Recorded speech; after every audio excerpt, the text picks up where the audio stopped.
Hello, everyone. I'm Meg Rotzel, Curator of Exhibitions at the Harvard Radcliffe Institute. Welcome to today's opening program for Mary Lum's exhibition, The Moving Parts and, featuring the artist and Stephen Nelson, art historian and dean of the National Gallery of Art's Center for Advanced Study in the Visual Arts. I'm particularly excited about today's program because Mary and Stephen were fellows together almost 20 years ago at Radcliffe. And even if we're unable to be together in person, I'm delighted that this is a reunion of sorts. I'm only going to say a few words of introduction, so please see the program's website for Mary and Stephen's biographies. But I did want to mention that both have engaged deeply and with excellence in their own practices in the arts and in the education of others. And it does not escape my notice that one of the subjects of Mary's exhibition is Sister Corita Kent, herself a practitioner and an educator who created lasting relationships within institutional structures. In her case, the Catholic Church, the art world, the classroom, and in the streets of protest. She was beloved to her communities, and I know the same is true for Mary and Stephen. And before I tell you a bit about the images that you've seen in the opening slideshow, I'd like to give you an overview of what we'll do with the next hour. First, Mary and Stephen will be in conversation. Then we'll take a break halfway through to see the slideshow again, finished by audience Q&A. And since I know we have a very engaged audience, I expect a lot of questions. We ask that you keep them short, and this will increase the likelihood that we can address as many as possible in the time that we have. And before I discuss the works in the show, I want to take a moment to acknowledge the members of the Radcliffe Institute Leadership Society and our annual donors who generously keep Radcliffe programming free and open to the public. We thank you. So the images that you've seen throughout the slideshow are installation views of the exhibition and pictures of the artist's book titled Moving Parts and, that Mary created while studying the Corita Papers housed within the Schlesinger archive. The installation titled The Moving Parts and consists of photographs of temporary arrangements made from ceramic letter forms that Mary collected while she was a fellow. They were recently photographed in her studio with a painted background that is the same paint color on the walls of the gallery. And at this point, I really encourage you to visit the exhibition to experience the visual phenomenon of seeing the framed photograph recede into the painted wall. The subject of those photographs, the ceramic letter forms, are in a case. And through comparison, visitors can observe that the letters are printed true to size. We have invited individuals to occasionally recombine the case of letters into new arrangements over the course of the show. And on a long table in the center of the gallery, there are 3 sketchbooks from 3 trips that Mary made to Paris, where she often goes to create new work. I'll let her and Stephen discuss the collages, and will only remark the rare opportunity to closely observe an artist's mind at work. And to note that there are windows cut through the pages that shift the composition from one collage to another. And finally, there is a large-scale vinyl print excerpted from the artist's book that appears on one wall. The book is a collection of images that picture the remixed words from Corita's papers, paired with images of the archive itself, with quotes from Corita and poet, critic, and artist John Yao. I invited Mary to first create an artist book because I was curious about how she would see language, how she would contend with the form of the archive, and her long-term engagement with, and I quote from her, ideas about language coming into being and piling up on itself. So I'm glad that we're here together for this discussion between Mary and Stephen so that we all may learn more about Mary's endeavors. So now it is my pleasure to give the virtual floor to Stephen. Wonderful. Thank you, Meg, for your wonderful introduction. And I want to thank you and Mary for having me here as an interlocutor to Mary's work. I feel like this is an extension of a conversation that Mary and I have been having for, about 19 years. And we landed together at Radcliffe in 2004, with an interest in cities and how they function and don't function and how they look and how it's completely impossible to fully understand them. And Mary's work at that moment was exploring cities and her relationship, her bodily relationship to them. And over the years, you know, that has remained in your work, but you also do so much study of language, as Meg said so beautifully, but reading and how we can't read and how meaning shifts all the time and how it's unstable, right? And how in a way it's fleeting, and you say that through the work, like temporary arrangement. Everything's a temporary arrangement, right? And I, you know, I don't want to say much more because we're really here to hear Mary, and to talk with Mary. And you know, can we start, Mary, with thinking about your process at Radcliffe, at Schlesinger? Hi, Stephen. It's nice. It's lovely to be talking to you. I can't think of anyone that I'd rather do this conversation with. I would also just like to thank Meg and the people at Radcliffe, both now and in 2004 and 5, when I was a fellow at the same time as Stephen. My work at Radcliffe this summer was inspired by a prompt coming from Meg, who's the curator of exhibitions at Radcliffe. And she just said, can you do some research in Schlesinger? And that's typical of the way I've been asked to approach archives for the past several years. I usually get a prompt from a publication or an organization saying, come to our archive and find something. Come make use of what you can find, and then make something that responds to that. And that's a very intimidating prompt because archives are endless, and you can very easily go down a rabbit hole that you will never emerge from. So what was your rabbit hole?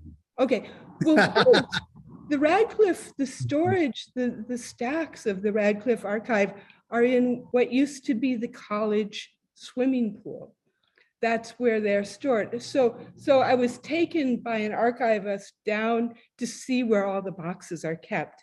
And you can also see the water line and where, you know, where the deck of the pool was. And so that was one rabbit hole. And I thought, oh, I just want to explore this as a place. I don't even care if I look at anybody's papers. Then I was looking for artists in Schlesinger, of which there are a precious few. And I was also looking if there were possibly any Chinese people in the archive, of which there are 2. And then I was going through the finding aids, and I all of a sudden saw that they have a group of the papers of Corita Kent. And I have really been interested in Corita Kent for a very long time. And so I took that opportunity. I took the opportunity to really dig into the 11 boxes of papers and the one big portfolio and the several books that they have, all relating to the life and work of Corita Kent. The majority of the papers of Corita Kent are out in Los Angeles at the Corita Art Center, but these were the papers that were with Corita when she passed away here in Boston.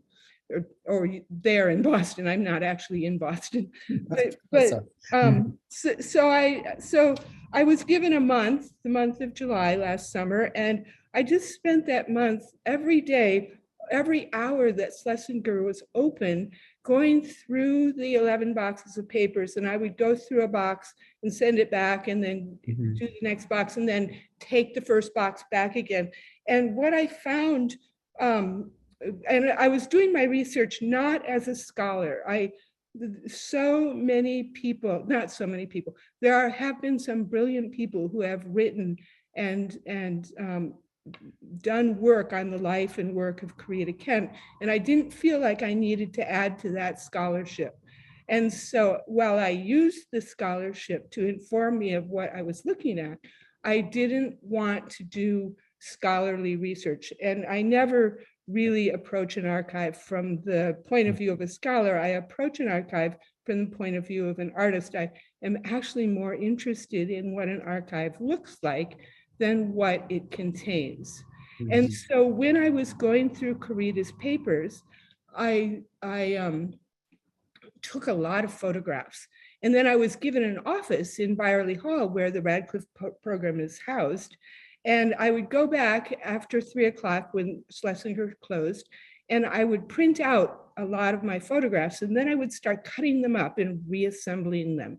So in that way, I found connections between the things that I was finding, between texts that Corita herself had written and those texts that were written about her, between letters she had sent and letters that she had received. And I started recombining, I found all sorts of interesting relationships, not only visual, but conceptual relationships between things. So that's basically what I did for a month.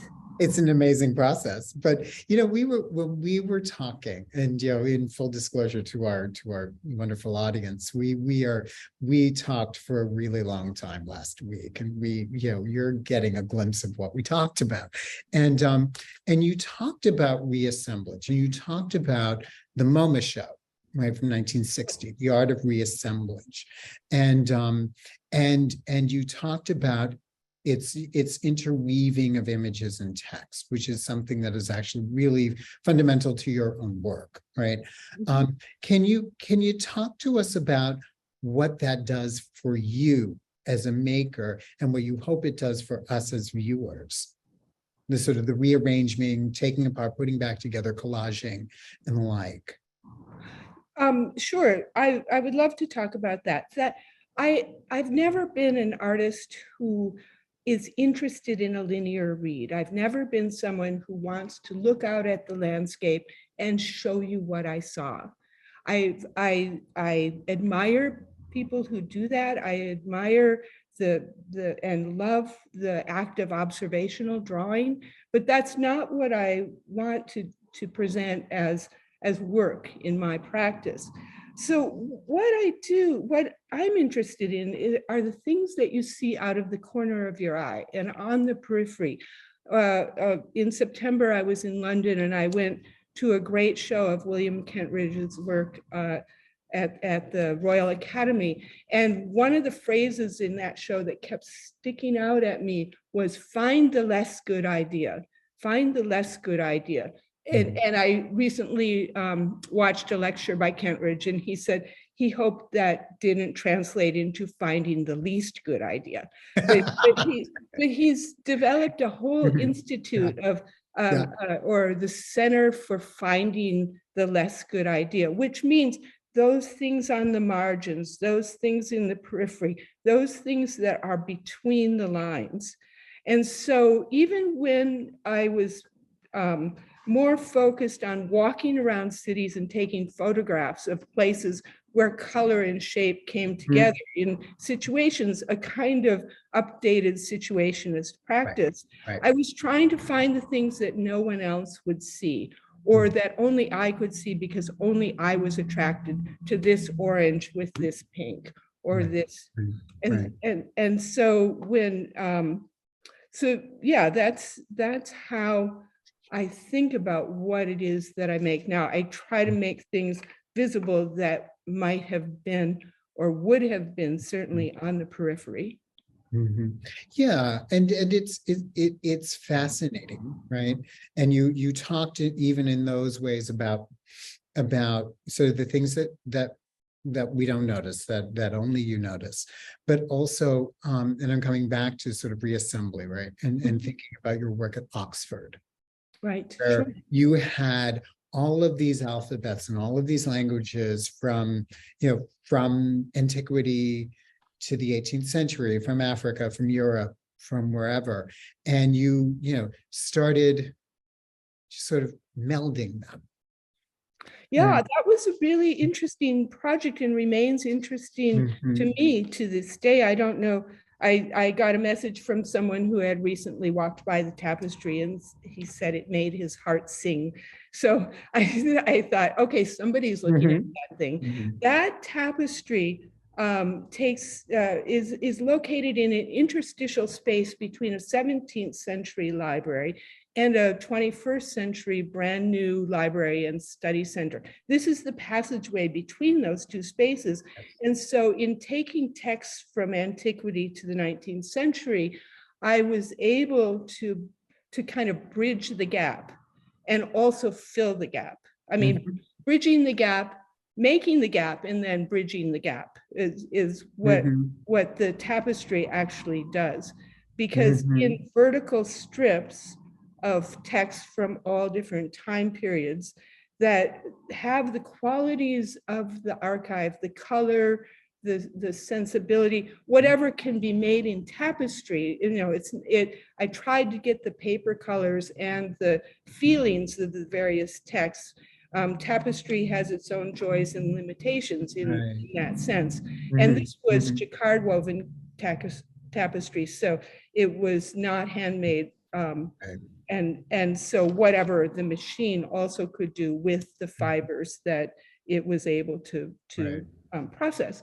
But when I was collaging the texts together for the original image that would become the tapestry, I tried very hard to match parts so that you would get half of a word from one language or one century jammed right up against half of a word from another century. So that would form something new. That would form something that we haven't seen before. But in some cases, it made you see something that only you would recognize.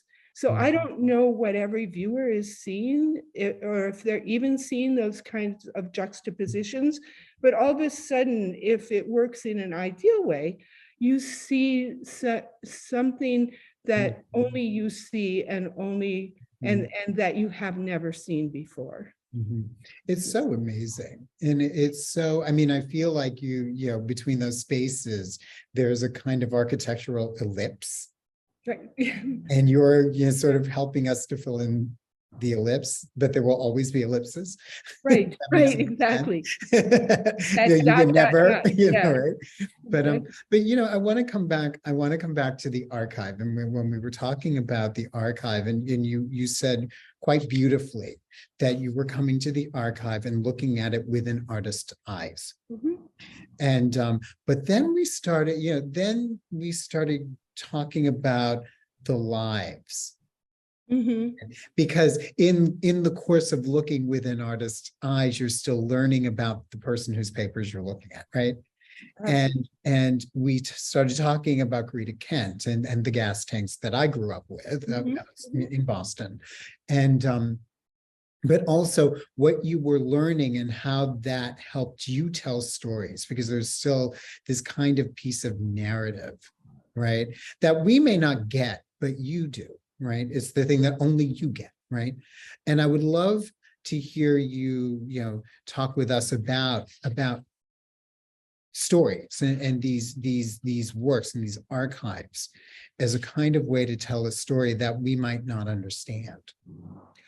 I think that's a really good way to approach it. When I went through the boxes of Corita Kent's papers over and over again, finding connections that perhaps only I would be interested in, like the correspondence between Ray Eames and Corita Kent. And then I noticed that Ray Eames' handwriting looked just like a photograph that Corita Kent took of barbed wire. And then of course I had to photograph that. But I went through those papers repeatedly. And when I got to box number 11, which was full of obituaries and memorial statements for Corita, there in the freezing cold Schlesinger library, I burst into tears. And everyone was looking at me, which was not that cool. But something we said. but it was like having traveled through a life.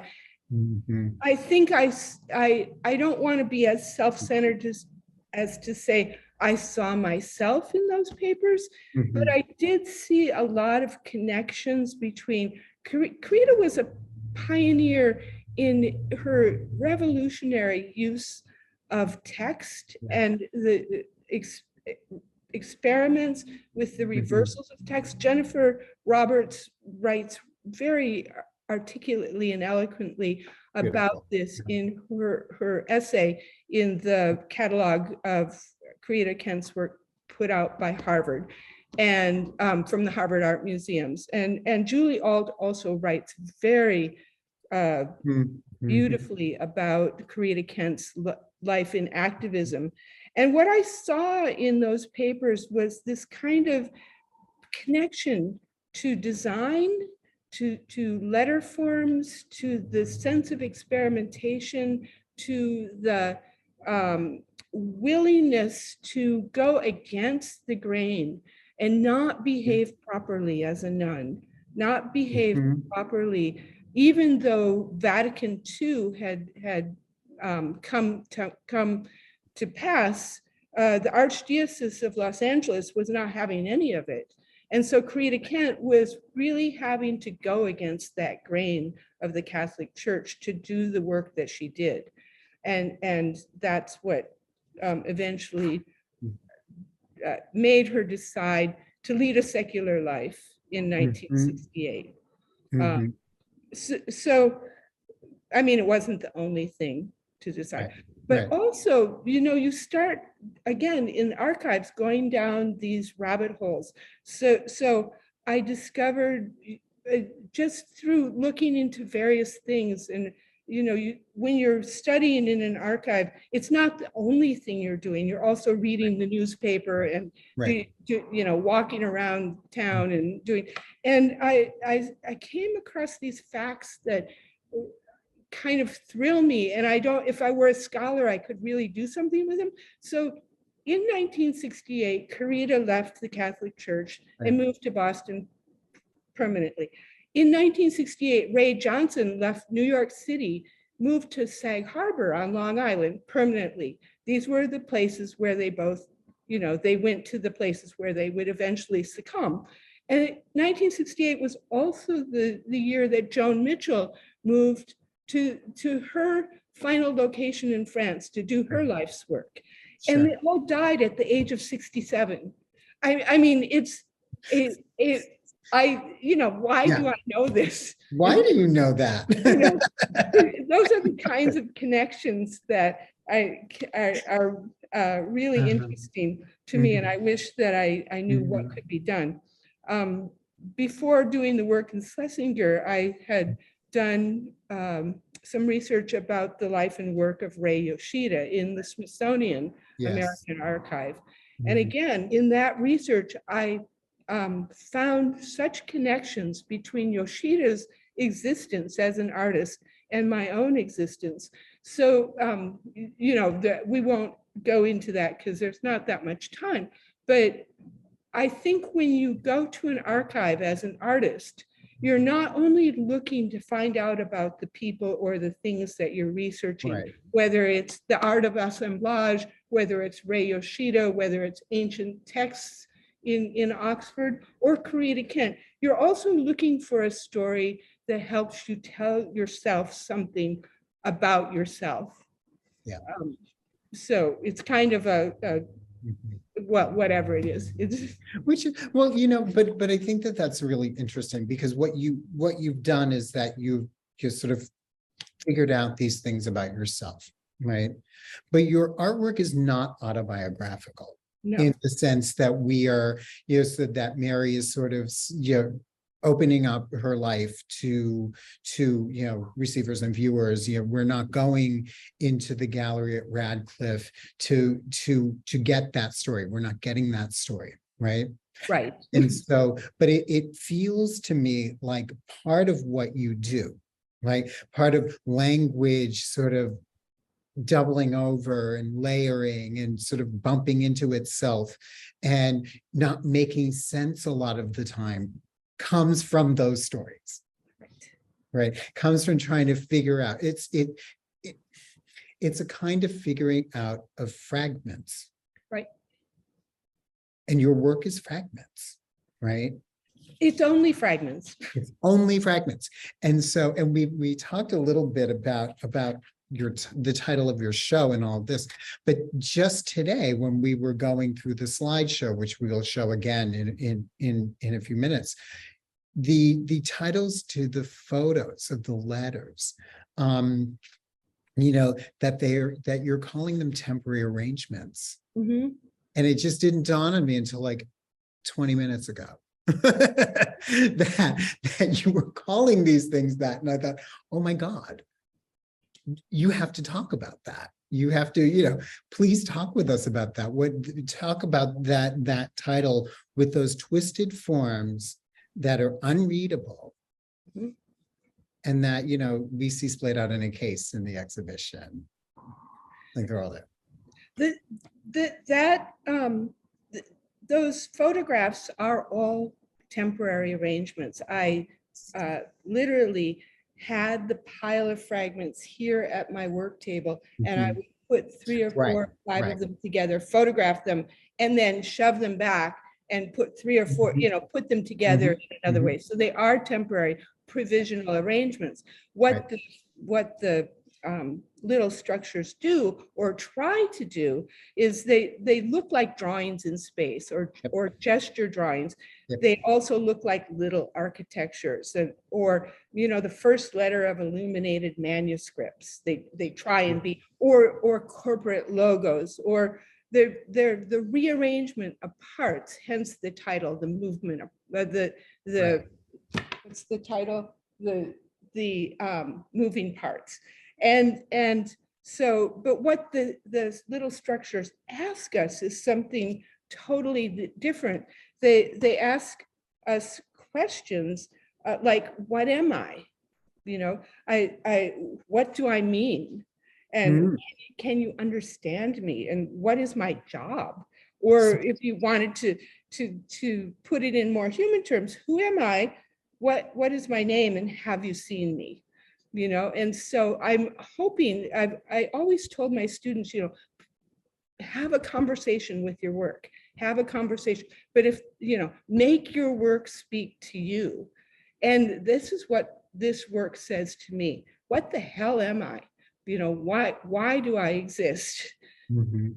And I think to me, and maybe to other people, maybe to Meg, maybe to other people who are not you, right? They're letters and we're trying to read them. And so on the vinyl in your book, and if you don't have the book, you need to get the book, go to Radcliffe, get the book. In the book, in the constructions, even in the vitrine, we're trying to make out those letters, and we're trying, because that's what we do. We're beings that try to make meaning, right? And so even in your collages where you've got Corita Kent's letters and texts, you know, taken apart, cut up and rearranged, we're trying to figure out what the narrative is in all of that, and you don't let us do it. And so it's not just what am I, it is also, I'm not going to tell you. Right. And so then you have to tell yourself. Then you have to tell so you know, when we were in the design process with the book, I had to give those collages working titles so that the designers knew what they were working with, and I just pulled any word out of the text to make them identifiable, you know, near the top, and they were all kind of phrases like and then I, or she said this, or something like that. So but what that kind of fractured text or the unreadable letter forms do is that they're a little bit aspirational. They are trying to develop meaning. They're trying to be a word, because if you have a word, you can tell a story, obviously. And if you have a word, you can write a line, and you can also speak. If you have a word, you can speak. If you can't figure out, so we've found ourselves going around the gallery saying, well, that does look like the word love, or that you know, that looks like a Chinese pictogram, or that looks like, so we're always trying to make these analogies and associations with Mhm. what does this thing look like? So it's like Mhm. they're signing, but there's no referent in the world for what they are. Exactly. So, Exactly, which makes you a primo genius semiotician, right? Because we think of, the chain of signifiers, right? Right. This is the referent, here's the word that means the thing, and this is Exactly. book, and this is pen, and this is whatever. And you've robbed us of that. Right. Robbed us of that. And so what we're faced with is intelligibility. And but we then try to make sense of it in the ways that you describe. But I will also look at those and think, oh, that's just an alphabet I've never seen before. That it must be intelligible to someone. Yes, the alien within us, The or the alien within alien me, it outside gets of me us. off the hook. Right. Right, it gets me off the hook, Yes. because it's, I'm not going to admit that I cannot read. I guess I just did, but it's so when they're done, Mhm. what do you imagine that people are trying to do, or do you not care? Oh, I do care desperately. I say I don't, no one wants to admit that they care what people think about their work, Right. but I do care, and I hope that what happens with the little structures or with the text collages is that people can understand that language is impossible, that Yes. that at least in my case, I always say the wrong thing. No matter what I say, it's not quite right. So it's this continual adjustment of, okay, I said it this way once, but that wasn't quite right. So I'm going to say it this way. And so ultimately, in these structures, we see that language, or not language writ large, because we Right. wouldn't exist. There would be nothing, no books, if language was a complete failure. But that for attempts at languages that can be both written and spoken as well as understood, it's basically a failed project. The project fails. Well, the project is quite successful in its failure, right? Right, So right, the project, language fails. right. You don't. Well, I don't know. Ever. And so, but can you before we start thinking about, sort of opening up to the audience, seeing your show again, I would love for you to talk a bit about the making of the book. Oh, sure. I I had a very short amount of time to make the book, basically the month of August last year. And so when I came home to North Adams from Radcliffe, I just got to work cutting up printing and cutting up photographs that I had taken, and then trying to make sense of the photographs that I had taken of stacks of things and the backs of things, and understanding, but not really, that I took those photos with my iPhone, and they were not going to print like high quality photos. We were accepting the technology that could be used. So I wanted to get across in the book that the archive is slippery, that it's different for everyone. And so while a certain population may be really interested in the fronts of things, I was interested in what things looked like when they were turned over. I was interested in the peripheral notes that Corita Kent scribbled on the back of envelopes. On the back of one envelope, she scribbled, could have been, might have been, and I, in reference to what? But that phrase, could have been, might have been, is just something. She collected paint chips or she wrote down the names of paint chips. And so she would have these lists of colors, as defined by Sherwin-Williams. And there were all sorts of things, again, that we might not notice, that I wanted to bring to light in the book. And on the very front of the book, there's a phrase that I took. It's part of this collage that I took from one of Corita's writings that said, "You have never seen that kind of blue before."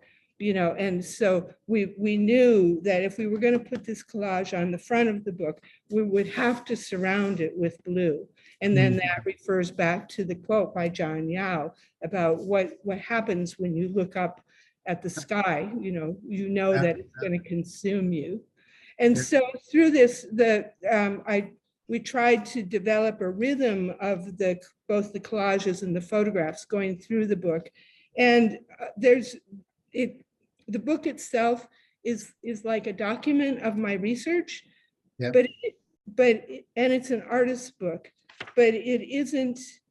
If one would be expecting a scholarly treatise on Corita Kent, this would not be the thing to go to. But it's also an intimate book. Yeah. Yes. And like the work, I actually think that the work is very intimate. I think this about a lot of your work, but I think that of your sketchbooks. I think that of the work you were doing when we first met, but also this work, where the design of the exhibition is really quite sparse, and the works themselves are actually quite small. And I would love for you to say a little bit about that. Sure. When I took photographs in the archive and printed them out, I am limited by the size of my printer, the size, and so when I was collaging text together, I was collaging quite small pieces of paper together.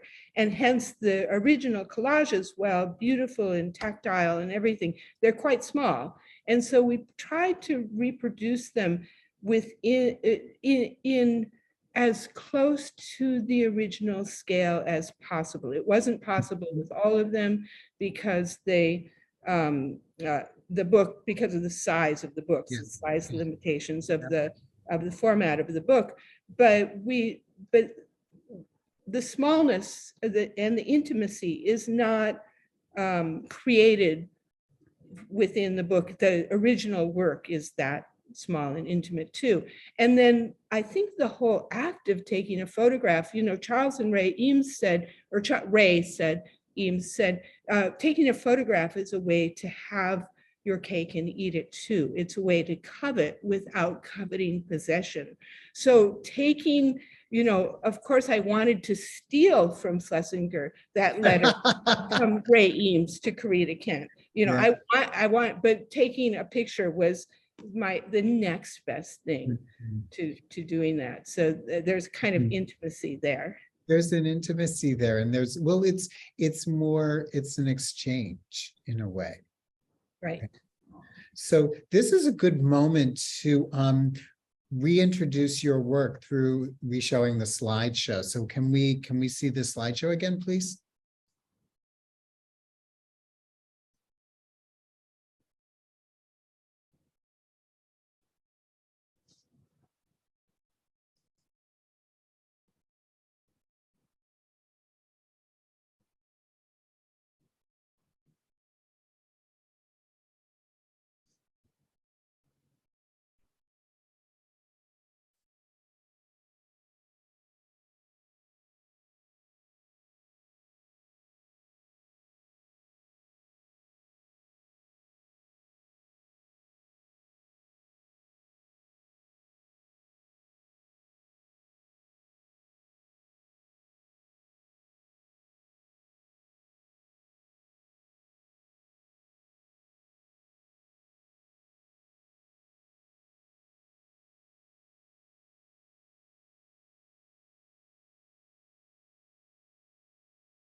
Okay, we're back.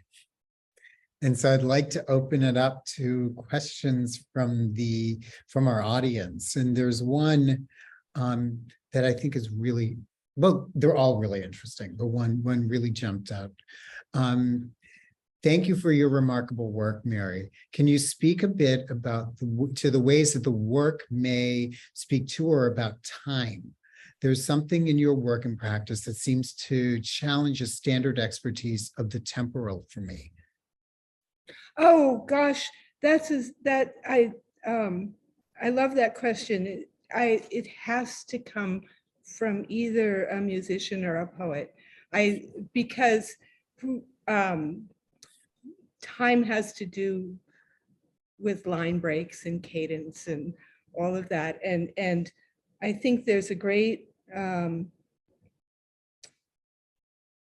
think about a lot, about speech and about the impossibility of speech, and how when we speak, the timing with which we speak, or the quickness or slowness with which, all adds to the idea of legibility or comprehensive. The same in writing.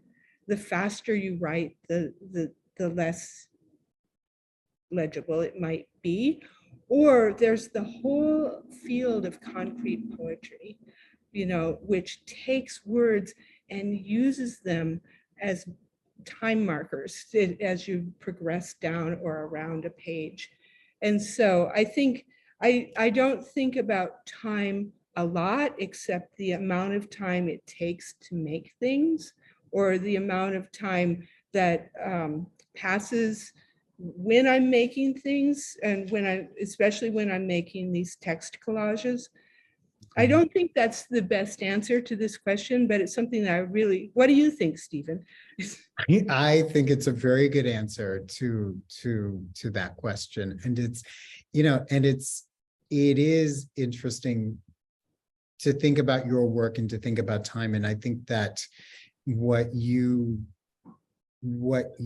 play with is the sort of presumed linearity of time, because when you're in the cutting and pasting and the rearranging, time is sort of flapping over and bending over itself. Mm-hmm. That, and I was noticing that in one of the slides in the word collage, where you were putting in, it's where you had corrections inserted into type, right? Mm-hmm. And Mm-hmm. there was one space where you took one segment, and I never noticed it until just now, and you used it a second time, you turned it over. Absolutely. Yes. So you have them right next to each other, and I was just astounded. I was astounded. But your mention of concrete poetry, actually, another person in the Q&A mentioned that, and they said they're working on an artist's archive and have discovered a lot of words in the artwork, sketchbooks, and raw materials. The work is photo-based, collage drawing, and book arts, and it's cross-media. And the asker mentions that a critic mentioned that it was important and meaningful and called it concrete poetry. The requester is wondering how to evaluate the importance of words, but I also wonder about your relationship to concrete poetry, because you mentioned it yourself. Right. I have a long love of concrete poetry, and have followed the concrete poets for a very long time. I think of some of what I do as concrete poetry. It's also just fractured text. I wouldn't want to be inserting myself into a field where I don't belong either. The publishers' primary information have put out really wonderful books about concrete poetry. One is called Women in Concrete Poetry. Another is the Anthology of Concrete Poetry.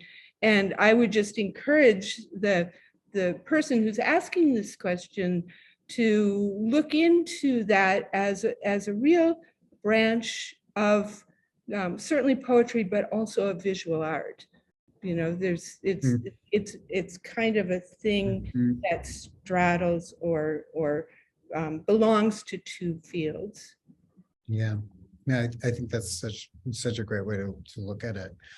We have a question about legibility in relation to the predicament or the situation of ruins.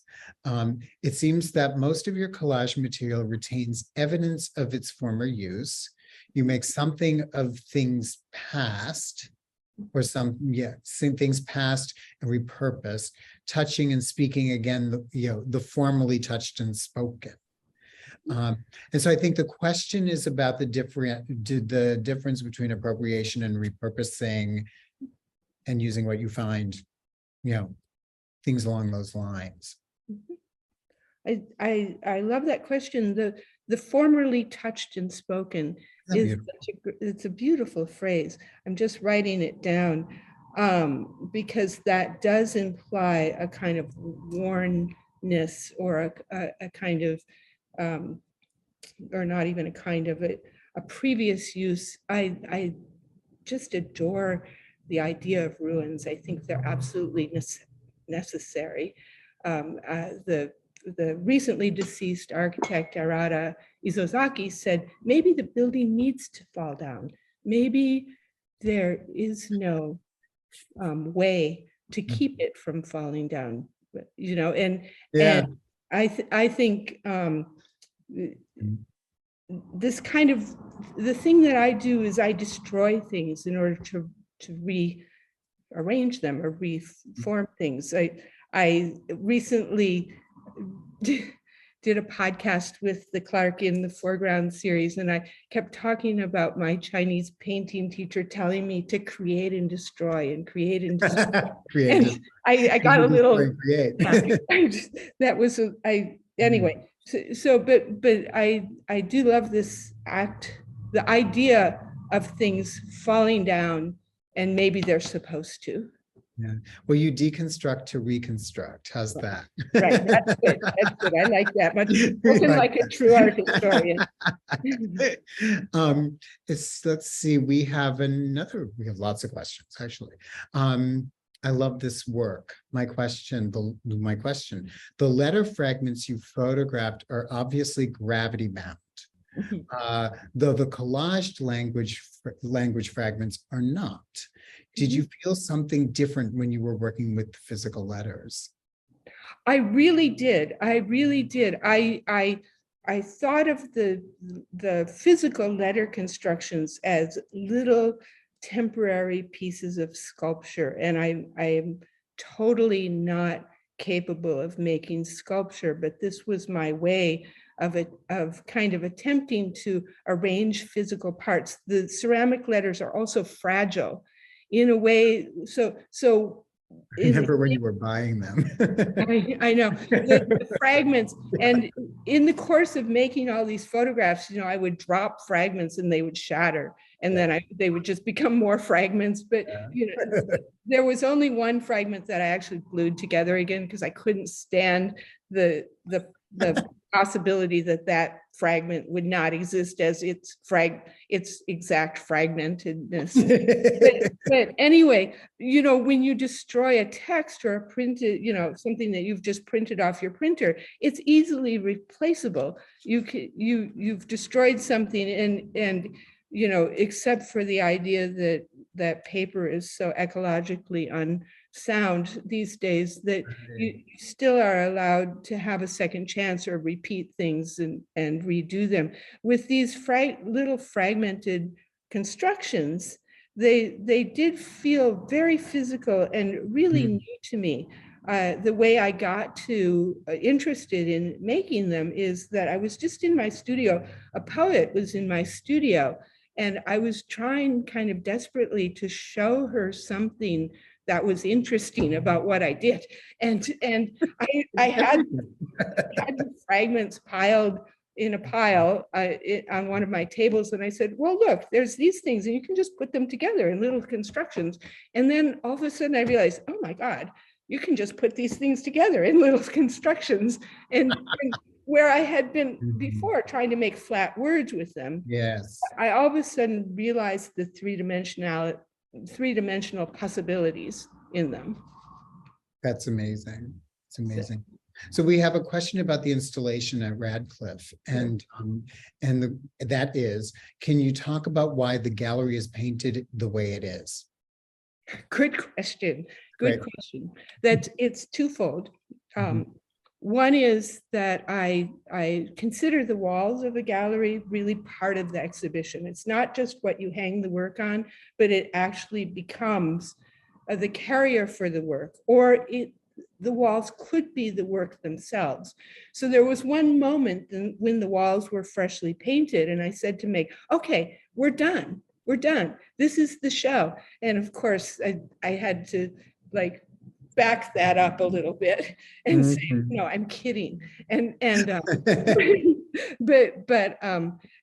The walls are painted the way they are. The reason for those particular colors. I've always looked at Le Corbusier's color keyboards. You know, Le Corbusier wanted really desperately to tell us all exactly which colors we should use in our modernist homes. Whereas Albers wanted to teach us to see color, how to see color. Le Corbusier just wanted to tell us what to do. And Mhm. so these colors are very much like one of Le Corbusier's color keyboards. There's a beautiful 3-volume book about the color keyboards, and we could pull out a swatch from that book and it would practically match the wall colors exactly. I picked the colors out of the Benjamin Moore sample book and the a pack of color aid paper. And so I was trying to come up with a set of colors that would be quiet, Mhm. and carry the work that I was planning to do for them. And it reinforced once again that I very rarely use green in my work. And so I'm trying because green is Why? a beautiful thing. It's Why? it's beautiful. Anyway, I'm really trying to use green, but I didn't obviously in this. The second reason is that I wanted the walls to be colored so that I could try to provide this illusion that the letter fragments were embedded in the wall, that there were little niches in the wall behind these frames that were carrying the actual letter fragments. And it works to a greater or lesser degree. It works better on some colors than other colors, but in some of the colors, you really can be convinced that the wall bends and that this construction is actually embedded in it. I was hoping you were going to say that you used Corita Kent's paint chips. I used the names of, I did make a list of names of paint chips of those colors in the same way that Corita Kent made lists of names of colors. So. Okay. So we have time for one more question. And let me see what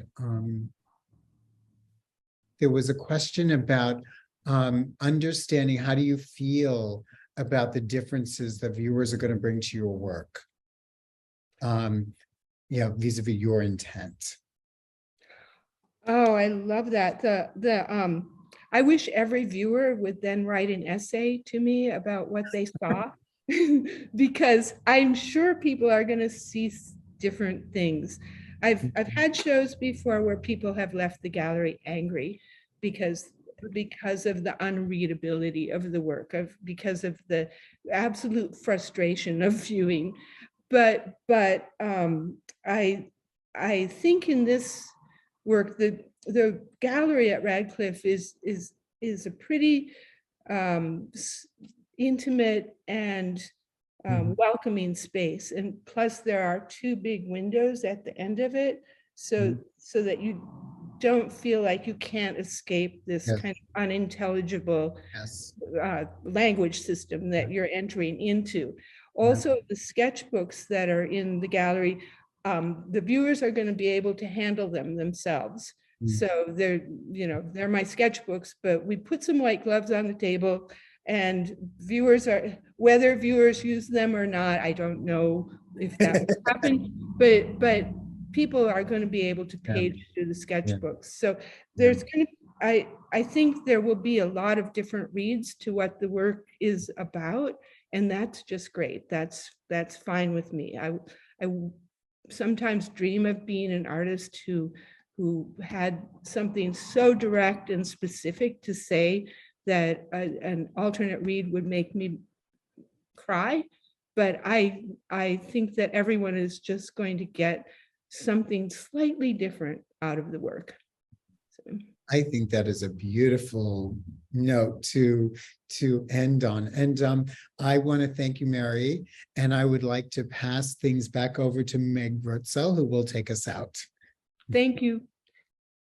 Thank you too for this conversation. I really appreciate it. It was thoughtful, and I want to thank our audience for the fantastic questions as well. And I want to thank my colleagues over at the Schlesinger Library and also the Art Study Center at the Harvard Art Museums, Olivia and Cha from the Corita Art Center, and Moth Design for having a hand in making this incredible artist book. And if you're interested in receiving a copy of the book, you may fill out an online form that is on the Radcliffe website, and note that due to demand, we can't guarantee that the books will be available to everyone who requests ones, but we'll be in touch if a copy is being mailed to you.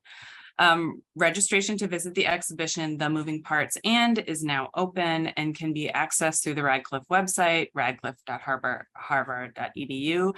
And please use the white gloves when handling Mary's sketchbooks. The exhibition is free and open to the public through June 24th, and advanced registration is encouraged before visiting our galleries.